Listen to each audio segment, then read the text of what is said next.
오늘 하나님의 말씀은 시편 47편 5절로 9절까지입니다.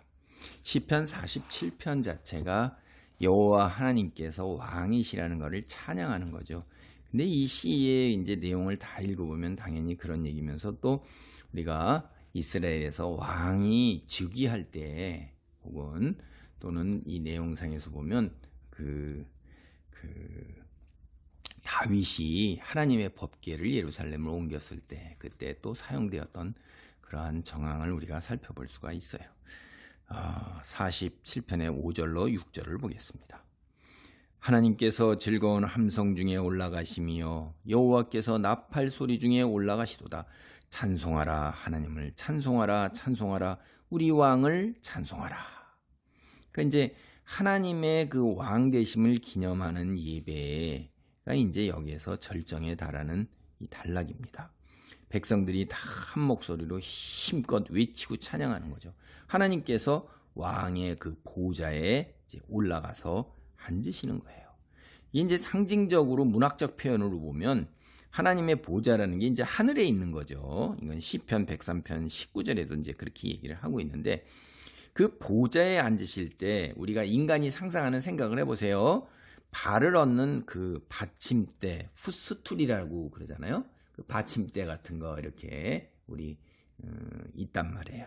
그게 그 받침대는 바로 이 땅에 있다. 이런 것이 이제 시편 99편 5절이나 132편 7절, 역대상 28장 2절 이런 거. 우리 이제 금방 신약에서도 이제 이런 거예요. 발등상이라는 얘기 나오잖아요. 그렇죠? 그게 이제 우리는 좀 익숙하지 않은 문화지만 입식 생활을 해서 의자에 앉았을 때 좀 편하게 해서 그런 거 같은 것들이 이제 있었어요. 그래서 이게 무슨 얘기냐? 하나님께서 하늘나라에도 계시고 동시에 이 세상 나라에도 계신다 하는 이런 거죠.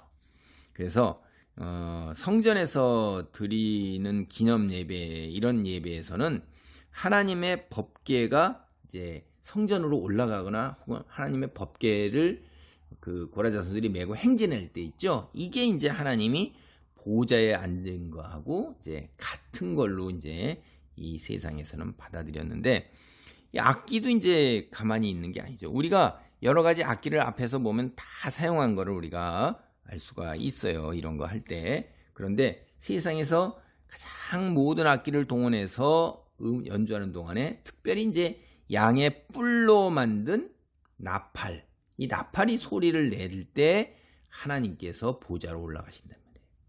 왜냐하면 이 왕위에 오르는 즉위식 할 때에 바로 이 양의 뿔로 만든 나팔을 불었습니다. 그래서 이제 이 나팔이 이 세상 사람들, 백성들이 이해할 때 왕이 보좌에 앉고 올라가실 때 부는. 그래, 그거 우리가 확실하게 와서 이해하고 닿는 거예요. 그래서 이 성경 말씀도 다 당대 문화의 인간들이 이해할 수 있는 그런 것을 가지고 와서 영적인 진리를 이해시키고자 하는 거예요. 이 광경을 우리가 바라보고 있는 이제 우리와 백성들이 더 목청껏 소리를 높여서 하나님을 찬송하는 거예요. 이게 벌써 6절에서만 찬송하라, 찬송하라, 찬송하라, 찬송하라 4번이나 나오는 거예요. 하나님을 찬송하지 않고는 견딜 수가 없는 거예요. 입에서 여호와 할렐루야 하나님 하면서 여호와를 높이는 그 찬송이 안 나올 수가 없는 거예요. 그 광경을 봤을 때 온 하나님의 보좌가 있는 성전에 온갖 악기들이 소리를 내며 합창 소리가 울려져요. 합창 성가 백성들 바라보고 있는 백성들은 이 감격과 흥분에 겨워서 다 자기도 입에서 저절로 그런 거 나오는 거예요. 여러분 이런 거 느껴보신 적 있습니까? 제가 그냥 어떤 데인데 어느 한 교회에 가니까 교회가 어마어마하게 큰데 그 교회 재단이 죄송합니다. 설교단이 그 한 3층 높이 지하로 아래로 있는 거예요. 거기서부터 쫙 올라가고 한 3층 되는 높이까지 이렇게 로마 시대의 그 아시죠? 응? 로마 시대의 그 원형 경기장 같이 쫙 올라왔는데 그 아래에 그냥 어마어마하게 넓은 그 설교단의 그 설교의 웅장함과 거기에 함께 울려 퍼지는 노래소리, 전율이 찌르더라고요. 하늘나라에 가면 이렇게 많은 사람들이 많은 성도가 모여서 하나님의 영광을 찬양하겠구나, 이렇게 웅장하겠구나라는 그런 생각이 들었어요. 때 아주 기쁨 그런 것을 느낄 수 있었습니다. 47편 제 7절로 8절이 온 땅의 이제 주인 되신 여호와 하나님을 찬송하는 거예요. 하나님은 온 땅의 왕이심이라 지혜의 시로 찬송할지어다. 하나님이 뭇백성을 다스리시며 하나님이 그의 거룩한 보좌에 앉으셨도다. 이 구약 성경에서 하나님의 왕권 이걸 갖다가 찬송하고 노래할 때는 항상 여호와를 이야기를 해요. 여호와라는 그런 하나님을 부를 때 그 호칭이 여러 개가 있잖아요. 엘로힘도 있고 여호와 이런 것도 있는데 이 엘로힘은 이제 이 그 힘의 권능 이런 거를 이야기하고 이게 그 세상 사람들 있잖아요.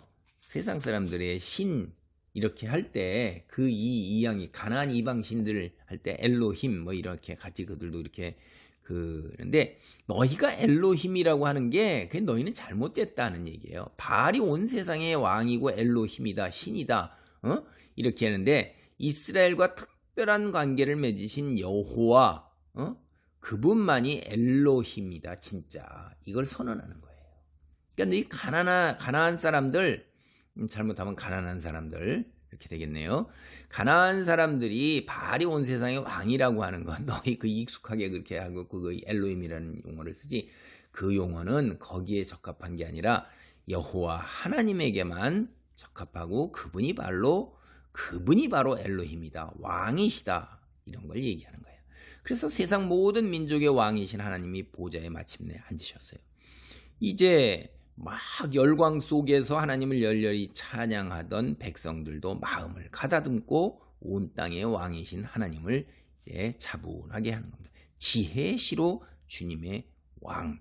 지혜의 시는 우리가 요게 앞에서 우리가 이제 시편 32, 42, 뭐 44, 45편 뭐 이런 데에서 마스길 이렇게 했죠. 마스길.